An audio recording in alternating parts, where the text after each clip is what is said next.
Before history was written down, before nations had borders, before humanity understood the power of nature, there was a warning. A warning preserved in sacred texts, ancient myths, and collective memory across civilizations. A story not just about water, but about faith, loss, obedience, and survival. This is not a children's tale. This is not a simple myth. This is the story of Noah's Ark and what happens when faith is tested under the flood.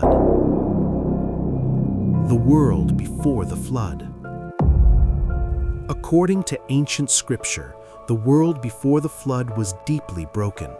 Humanity had advanced, multiplied, and spread across the earth, but morally it was collapsing. Violence had become normal.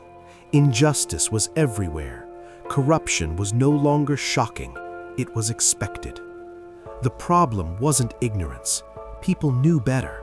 They simply didn't care.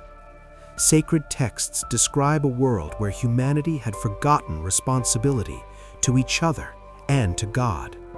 And in that world, one man was chosen. Noah, the unlikely messenger. Noah was not a king.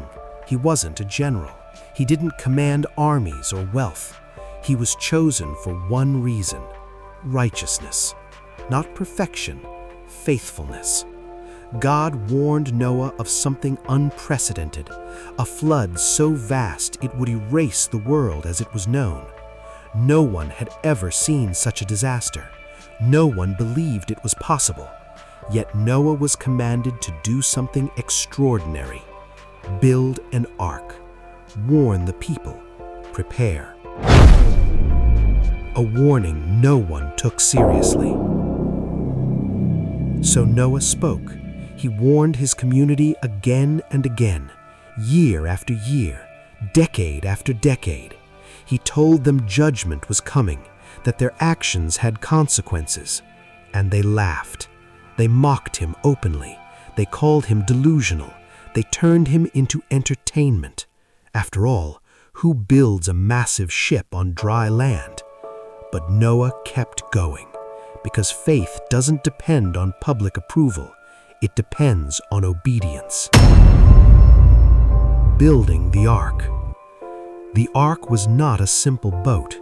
Its dimensions were specific, its design intentional, its scale unlike anything built before. Interestingly, modern engineers have noted that the ark's proportions closely resemble those of modern cargo ships designed for stability in violent waters. Coincidence or foresight beyond human understanding? As the ark took shape, something even stranger happened. Animals began to arrive. Not chased, not hunted, they came, as if guided. Still, the sky remained calm, and the world kept laughing. When the rain began. At first, it seemed ordinary. Rain had fallen before, but this rain did not stop. The sky opened, the earth responded. Water poured down relentlessly while springs burst from the ground itself. Rivers overflowed, land disappeared, panic replaced mockery. People who once laughed now begged, but the doors of the ark were closed, and for the first time in history, humanity understood it was too late. A father's greatest test. One of the most painful moments in this story is rarely discussed. Noah saw his son. A father called out, pleading for him to come aboard, but his son trusted the mountain more than the warning. He believed higher ground would save him. Then the wave came. It separated father from son, and Noah lost him. Faith did not spare Noah from heartbreak. It demanded that he endure it. The world underwater. The waters rose higher than the tallest mountains. Cities vanished. Civilizations ended. Entire cultures were erased. For days, then weeks, then months, The Ark drifted on an endless ocean. Inside were survivors, not celebrating, but waiting. Waiting for mercy, waiting for land, waiting for the storm to end. Silence replaced chaos.